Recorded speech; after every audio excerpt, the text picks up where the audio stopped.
A pesquisa é intitulada Formação Inicial de Professores, um estudo documental sobre implementação de política de formação nas licenciaturas da área de Ciências Humanas, Letras e Artes, teve como bolsista Esther Martins, com a orientação do professor doutor José Rubens Lima Jardilino e com a coorientação de Renato José Dias Pereira. A proposta de pesquisa parte do pressuposto da problemática envolvendo a formação de professores, na qual, em grande parte das instituições de ensino, os cursos de formação docente são considerados secundários. Isso porque, no contexto do ensino do Brasil, existe um forte estigma associado à profissão do professor. Muitas pessoas acreditam que ensinar é um talento inato, o que prejudica a percepção do trabalho dos professores enquanto profissão. E essa desvalorização se manifesta tanto nos salários baixos quanto na falta de investimento em políticas públicas que visem melhorar a formação contínua e de qualidade dos professores. Estudos em andamento, então, vão abordar os cursos visando enfrentar esses desafios do ensino. Essas licenciaturas, por exemplo, frequentemente se concentram em métodos e em técnicas de ensino, negligenciando a conexão entre teoria e prática. Por isso surge o questionamento. As instituições de ensino superior têm projetos específicos para a formação inicial dos professores que formam, ou a sua agenda de formação está à mercê das políticas elaboradas pelo Estado, cabendo-lhes apenas a ação de implantação e execução da política de governo de plantão? Os objetivos da pesquisa são, a partir de uma análise documental, compreender o programa de formação inicial de professores, com um foco nas licenciaturas das áreas de Ciências Humanas, Letras e Artes, e verificar, a partir do corpus documental, se é possível identificar uma identidade formativa na formação inicial de professores, ou se tem um projeto específico de formação nas licenciaturas aqui estudadas.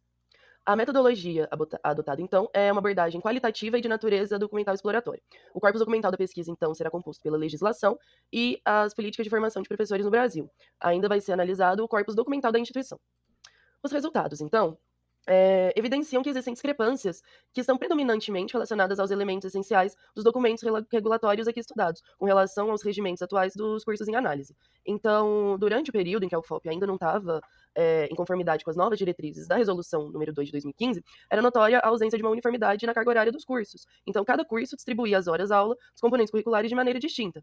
Ainda hoje existem diferenças nesse quesito, mas há um respeito maior à regulação vigente. Como exemplo, temos a estrutura curricular e a carga horária do curso de Letras Língua Portuguesa, que em 2018 não tinha o TCC como obrigatório e hoje dedica 195 horas para o trabalho de conclusão de curso, e é observado também a discrepância de carga horária dos estágios supervisionados, que antigamente eram de 400 horas e atualmente são de 420 horas obrigatórias. Já o curso de Pedagogia EAD é um dos que apresenta maior discrepância. Em 2009, não existiam disciplinas pedagógicas especificadas no PPC do curso, não havia menção à prática como componente curricular e também não tinha o TCC obrigatório, enquanto atualmente são dedicadas às disciplinas pedagógicas 675 horas e 120 horas totais para o TCC. O curso de Filosofia, então, é o que apresenta a maior discrepância nesse quesito, uma vez que não tivemos acesso ao PPC de 2019, que seria o atual, porque ele ainda está em construção, então ainda não há uma reformulação do curso que atenda aos requisitos da Resolução número 2 de 2015, sendo o único da UFOP que ainda não resolveu essa questão. Agora, partindo de temas específicos, vamos tratar do PCC, que é a prática como componente curricular. É, Houveram notáveis transformações ao longo do tempo com relação ao PCC. Anterior à reforma, a prática era abordada da seguinte maneira: os conteúdos básicos seriam os articuladores da relação teoria-prática e eram considerados obrigatórios pelas instituições de ensino superior para a organização da estrutura curricular. Entretanto, por exemplo, na pedagogia da modalidade à distância, né, que pertence ao SEAD, tem uma divergência com relação a essa legislação porque não existe qualquer menção ao termo prática como componente curricular. E a única disciplina que teria um possível enfoque prático era a de leitura e produção de textos. Atualmente, nos cursos presenciais e também na modalidade à distância do curso de pedagogia, a carga horária das PCCs aparecem de maneira mais explícita e mais detalhada, né? E isso se reflete nas sessões específicas agora dedicadas à PCC em cada projeto pedagógico de curso, que não era claramente delineado nos documentos anteriores. Como exemplo, no curso de História são alocadas 480 horas, no de Pedagogia Presencial 420 horas e no de Pedagogia EAD a carga horária destinada à PCC é de 735 horas. A respeito, então, do estágio supervisionado, os cursos passaram por reformulações de acordo com a Lei número 11.788, de 25 de setembro de 2008, para cumprir com os seus requisitos. Atualmente, a supervisão dos estágios está a cargo da Coordenadoria de Estágio da UFOP.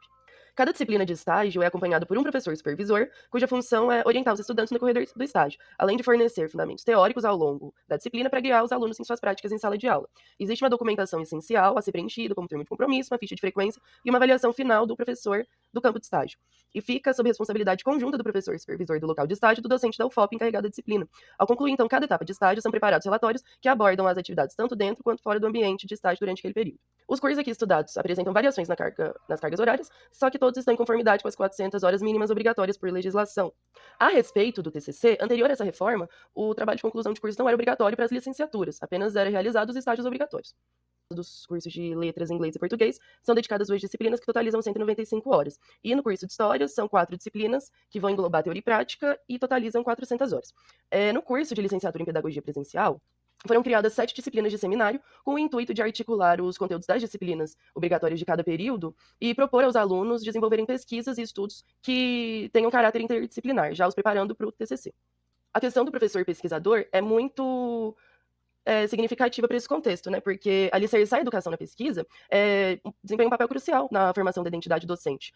Fazer com que os futuros professores se enxerguem como agentes capazes de integrar os conhecimentos locais com os fundamentos científicos é de suma importância. Com base no PC. A respeito do perfil formativo, apesar dos cursos estarem em partes em consonância com as legislações vigentes, não é possível delinear um perfil exato.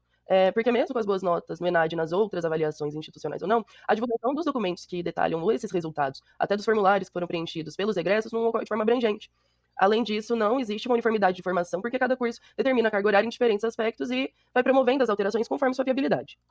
A prova disso é que ainda existem cursos que não implementaram totalmente as mudanças propostas pela resolução de 2015. E até hoje ainda existem ajustes a serem feitos. Em conclusão, então, a UFOP apresentou esforços significativos para se adequar às normas vigentes, buscando reformas curriculares e estruturais dos cursos. No entanto, o processo de implementação dessas reformas não é uniforme, o que leva a diferenças na carga horária, nas abordagens pedagógicas e também na implementação das práticas como componentes curriculares. Além disso, a presença de cursos que não adotaram integralmente as mudanças propostas pela resolução de 2015 destacam essa diversidade de abordagens e a complexidade dos processos de reformulação curricular. Essa pesquisa pode contribuir para que os ajustes necessários, né, que são voltados à aprimoração dos cursos de formação de professores da UFOP, sejam feitos. Identificando problemas, torna mais fácil de se encontrar uma solução para suprir as demandas da educação. Gostaria de agradecer, por fim, à Universidade Federal de Ouro Preto, ao CNPq e ao UFOPROF. Sem vocês, essa pesquisa não seria possível. Muito obrigada.